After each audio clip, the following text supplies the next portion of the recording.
Hello there, welcome to another episode of the Allotment Dram. This is a series of short videos where we sit and talk about different whiskies, the surroundings of our North London allotment, and you join me here today on what's been an absolutely lovely afternoon actually.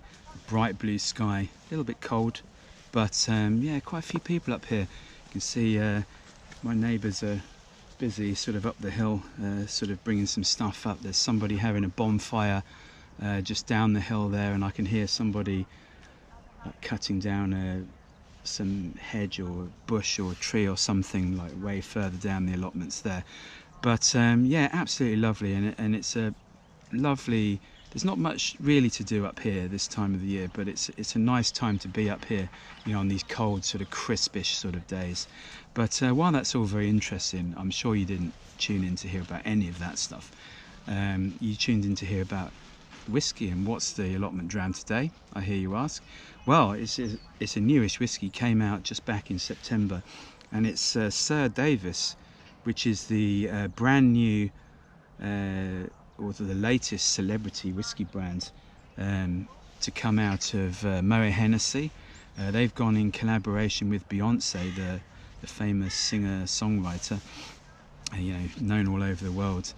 And yeah, it's a rye whiskey, an American rye whiskey, and SirDavis, the name, actually comes from her paternal great-grandfather, who was called Davis Hogue, and he was a farmer in the American South during the Prohibition era, so 1920s, early 1930s, and he was also a bit of a moonshiner, meaning that he was making illegal alcohol. So it's a little hat tip to her sort of great-grandfather and that sort of aspect of the side of her family, and the fact that she, you know, she's said to love whiskey, you know, particularly Japanese whiskey by all accounts.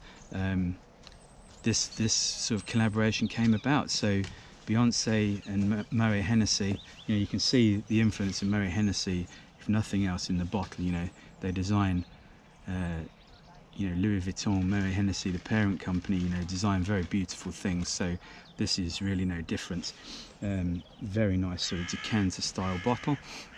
But what happens, they got Beyonce in touch with, you know, they hired Moet Hennessy hired their most senior whiskey maker, whiskey creator, which is Dr. Bill Lumsden. You know, you probably know him from Glenmorangie and Ardbeg, you know, Scotch whiskies, and basically he created a mash bill. He created the maturation program for the whiskey. So the whiskey is distilled in Indiana, in a big distillery in Indiana, which is unnamed, but if you know anything about American whiskey, you know there's one place in Indiana that's massive and makes a lot of whiskey for different brands. But this was to a specific mash bill. So the mash bill is an American term which means the different percentages of cereals that are within the mash. So this is 51% rye. As I said, it's a rye whiskey, so legally in America it has to be 51% rye. So this is 51% rye, but slightly unusually it's 49% malted barley. So there's normally a mix of other cereals, so maybe corn, maybe wheat, maybe some malted barley, but that's quite a large percentage. So yeah, it has to be 51% rye, and then the other 49% is malted barley. And initially matured again in Indiana, in new American oak, so virgin American oak. Nothing unusual in that, but what is unusual is the fact that Dr. Bill has then finished this in Pedro Jimenez sherry cask, this really sweet, sticky dessert style of sherry, coming from the south of Spain. And yes, that's quite unusual to have a rye whiskey in a Pedro Jimenez cask finish. So very interesting to sort of discover what the flavour profile of that is. All the finishing, while the distillation and the maturation happens in Indiana, the finishing, blending and bottling happens in Texas, Houston, city of Houston to be exact, and that's Beyonce's home state, Texas. And finally, just before we move on, We've got it's bottled at 44%, which is 88 proof. It's non-chill filtered, and this will cost you what, £79 here in the UK, but you know, in the States it's available in several or many of the states actually, $85 US.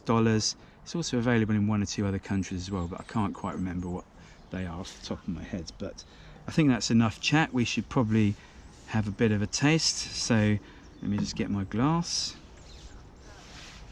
We're ready to go. So lovely stopper as well there, quite a nice weight to that. Look at that, lovely colour straight up, straight off the bat. It's lovely sort of coppery amber sort of colour. And let's have a smell. Oh my. Yeah, this is quite big and bold. It's leaping out of the glass. Quite sweet and fruity to begin with. And there's some savoury note underneath. There's some orange, like orange zest, baked apple. And then the savoury note is like, sounds obvious because it's a rye whiskey, but it's like rye bread, but if you put it in the toaster or under the grill, it's just got a little bit of sort of toasting or charring on it. Yeah, toasted rye bread sitting underneath. Really interesting mix between sweet and savoury. Let's have a taste.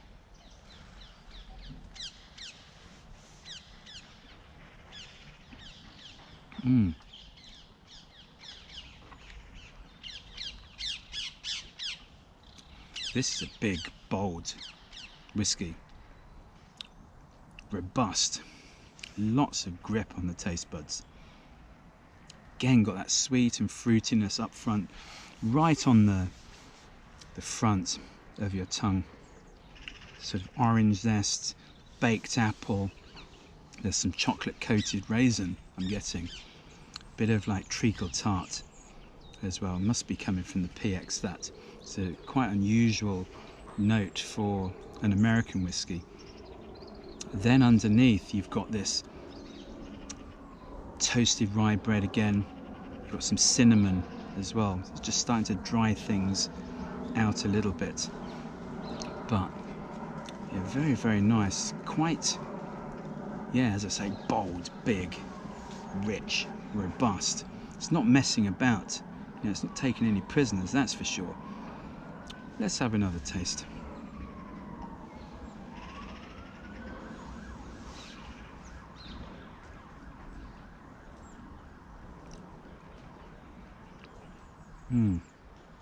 It's now getting one of those things, this sort of melange of flavours. Really quite complicated, quite complex.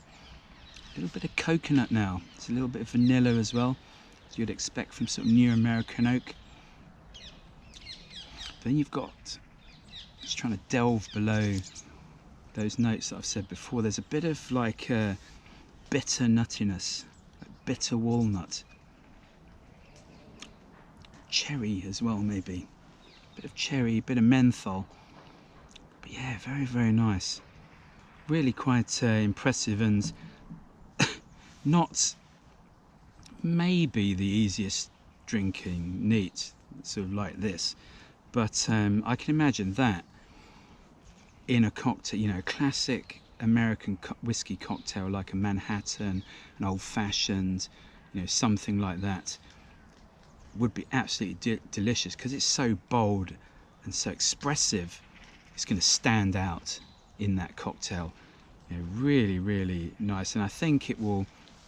The flavour profile is quite different to other American rye whiskies, so maybe it's the high percentage of the malted barley, that 49%. Maybe it's the use of the Pedro Jimenez sherry cask. Maybe it's both. But I think this will get a lot of people talking about American whiskey, and also people, obviously the influence of Beyonce. There will be a lot of people wanting to try it because of that. So I think it's going to be a great talking point, and you know, really, really nice job by Beyonce and Dr. Bill and Murray Hennessy for putting this together. So I think that's probably about it. I'll leave you to get on doing whatever you were doing before you stumbled across this video. But I think from myself and the oh, there we go, get it straight. From myself and the SirDavis American Rye Whiskey, we will bid you farewell, and we'll hopefully see you again soon for another Allotment Dram. And yeah, thanks for watching. Cheers.